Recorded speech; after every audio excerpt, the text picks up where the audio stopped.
All right. Hey, everyone. If you're out there and, think about those government exams, NABARD, SSC, UPSC, all those. Well, this deep dive is going to be like your little secret weapon today. Okay. We are going to be looking at this really cool initiative that came straight out of the December 19th PIB Explainer. It's called the Credit Guarantee Scheme for ENWR-based pledge financing. Yeah, I know it's a mouthful, but stick with me. This scheme is really all about helping Indian farmers, which is a pretty big topic for those exams, right? Oh, yeah, you're totally right. It's not just all those technical details. It's about getting how this policy can actually change things for agriculture in India, like on the ground. Exactly. To really see the impact, we got to get the context right. Our source actually points out something pretty wild. Indian agriculture adds a huge 17.7% to the total gross value added, the GVA. That's for the fiscal year 2024. Now, I know GVA might sound a little jargony, but picture this. A giant pie chart of India's whole economy, all right? Every slice is a different sector, and agriculture. It's a giant slice, almost a fifth of the whole thing. And the thing is, agriculture employs almost half of India's population. That's a ton of people, right? And their whole life depends on how well this sector does. So true. And to add to that, India is like a global powerhouse when it comes to agriculture. We've got some of the biggest agricultural land resources anywhere in the world, so what happens here affects everyone, not just India. But there's this tough challenge: distress sales. You can imagine working so hard for months growing your crops, and then you're forced to sell them right away for almost nothing. It's a terrible situation, and it's real for so many farmers. They can't get financing after the harvest, so what can they do? Hmm? They're stuck because low income means they can't afford to make things better on the farm, which means less yield, which means having to sell cheap again. Yeah, it's a trap it's hard to get out of. Yeah. So that's where this credit guarantee scheme comes in, CGS NPF. It launched December 16th, 2024, and it's supposed to give farmers a real choice. Okay, let's break it down for everyone listening. Yeah. So that ENWR part, that stands for Electronic Negotiable Warehouse Receipt. It's kind of like a digital certificate saying you own goods stored in a certified warehouse. So think of it this way. You put your grain in a safe warehouse, and you get this ENWR, it's your proof. And that ENWR, it's like your ticket. I see. So they don't got to sell their crops right away. They can use this ENWR to get a loan. That's the pledge financing part. Exactly. And so banks feel better about lending against these ENWRs. The government set up a 1,000 crore corpus. It's like insurance for banks. And this is where it gets really good.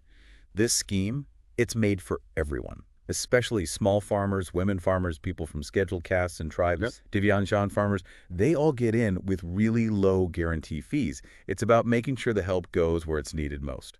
That's such an important point. The government's really trying to make sure credit is fair, giving those farmers the power to break free from that debt cycle. So for those folks studying for the exams, picture this. A farmer, they just harvested their crop, right? They take it to a WDRA accredited warehouse, basically a certified safe place.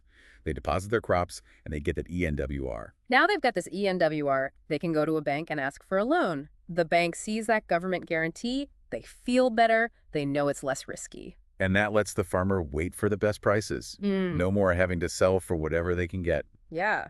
The farmer gets a fair price. They can even use that money for the next crop, better seeds, fertilizer, anything. This all connects to the big picture too, right? The Atmanirbhar Bharat initiative. The whole idea is self-reliance, yeah. For sure. Atmanirbhar Bharat is all about making India self-sufficient. And a strong agricultural sector is key to that. By giving farmers financial power, CGS NPF is supporting that whole vision. Like a ripple effect. Better agriculture means more food, stronger rural communities, and a better economy for everyone. Exactly. And for those of you prepping for those exams, remember this connection. You might see questions about how schemes like this fit into big government initiatives like Atmanirbhar Bharat. Yeah, it really is about giving those farmers the tools to take charge of their money and their future. That's actually a perfect way to bring up something else about CGS NPF. Remember we talked about those ENWRs being like those digital ownership certificates? Well, there's a whole system behind them. Kind of fascinating, really. You're talking about the Warehousing Development and Regulatory Authority, the WDRA. They're the ones that make sure those warehouses are up to standard, quality, and security-wise. So it's like they're making sure the places farmers store their stuff are legit. That WDRA accreditation, it kind of adds this trust factor, makes it more transparent, don't you think? Exactly. Imagine you're the bank, right? You're going to feel better about lending money if you know the warehouse is solid and the goods are safe. It makes total sense. The bank's like, okay, this ENWR is worth something because Yeah. we trust the system. That WDRA thing, it seems small, but it's huge for making this whole scheme work. No doubt. And for you exam preppers out there, little tip, pay attention to those institutional details.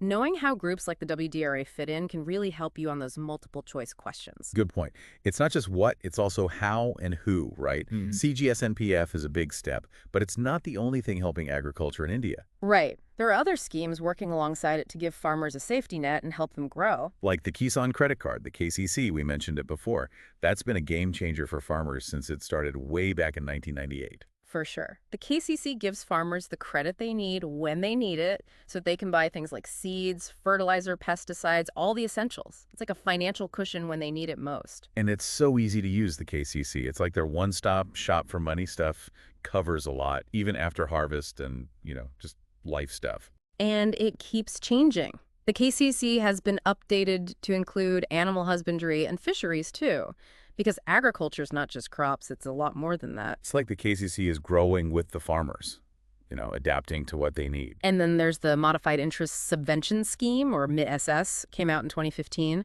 It gives a lower interest rate on those short-term crop loans, up to a limit, of course.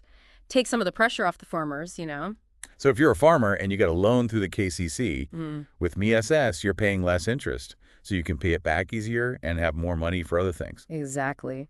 The goal is to make getting credit easier and cheaper for farmers, so they can invest in their farms and do even better. And it's working. Remember that statistic we talked about, the one about institutional credit flow to agriculture, almost tripling between 2014-15 and 2023-24. It shows how these policies are reaching farmers and making a difference. Those numbers are people's lives. They show how things are getting better, farmers getting access to money and getting out of that debt cycle. It's a key takeaway for exam prep, understanding the impact of these schemes and what they mean in the real world. Don't just memorize the names and dates.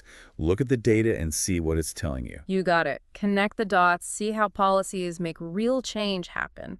We've talked a lot about agricultural finance, but before we move on, I want to ask our listeners something a little bit provocative, especially those prepping for those tough exams. Ooh, I like it. Hit me with it. We've talked about all the good stuff, but Mm. is there a bad side to all this credit in agriculture? Could it backfire somehow? That's a really good question, and one that comes up a lot in policy debates. Credit is important, yeah, but we got to make sure it's being used right and in a way that lasts. Exactly. We got to think about things like, are banks lending responsibly? Do farmers understand how to manage their money? And is that credit actually going towards making things better in the long run? It's like walking a tightrope. We want to help farmers with financing, but we can't forget about the risks, too much debt, unsustainable practices, that kind of thing. So listeners, especially those studying for exams, think about this. What are the downsides of these schemes? How can we fix those problems and make sure agricultural credit does what it's supposed to do, help farmers, and make the sector stronger for the long haul? That's a question that deserves its own deep dive. It makes us think beyond just the good stuff and consider what could happen down the road. And that kind of critical thinking, that's what will help you on those exams and get you ready for a future in policy or government. Now, as we get to the last part of our deep dive, let's look at some of the other big challenges Indian agriculture is facing today. So we've really dug into agricultural finance, all those schemes, CGS, NPF, KCC, MISS. But let's take a step back for a sec, look at the bigger picture. What else are Indian farmers dealing with these days? Well, climate change, that's a big one right at the top of the list. It's happening now. We can see it. Crazy weather, droughts, floods, all that stuff just wipes out crops, throws everything off. Yeah, it's scary. And it's not just dealing with the changes, it's about how agriculture affects the environment too. Saving water, sustainable farming, less greenhouse gases, it's all connected. Totally. And for those of you aiming for those government jobs, this is where policy comes in. How do we make policies that encourage sustainable agriculture? How do we balance more food with protecting the environment? Those are the tough questions you'll be working on. It's like a huge puzzle. Got to find a way to make it work for farmers and for the planet. But there's more, right? Social stuff, Yeah. economic stuff, that needs attention too. Right on. Things like market access, better infrastructure, and making sure farmers get fair prices. Those are all important. Imagine growing a ton of crops and then not being able to get them to market or having to sell them for next to nothing. It's just not right. We need better roads, storage, those cold chains, and policies that help farmers get better prices and reach more buyers. And don't forget the people. Agriculture is not just a job, it's a way of life for so many Indians. We got to think about rural development, education, healthcare, making it so farming communities can actually do well. It's all part of the same thing, you know? Strong agriculture means a strong rural economy, which makes the whole country stronger. And for those of you studying for exams, keep that in mind, how it's all connected. Don't just remember random facts, see the big picture, how everything in agriculture relates to everything else and what that means for everyone. That's the key. Connecting the dots, understanding these big systems, coming up with new ideas, that's what will make you stand out. So as we finish up this deep dive, I want to leave you with something to think about. If you were in charge of India's agricultural future, what would you do first? How would you make sure farmers aren't just getting by, but actually doing great? Think about it. Who knows? Maybe one of you listening right now will be the one to make it happen. And if you found this deep dive helpful, hit that like button, subscribe to the channel, and share it with your friends who are studying too. We'll be back with more soon, so stay tuned.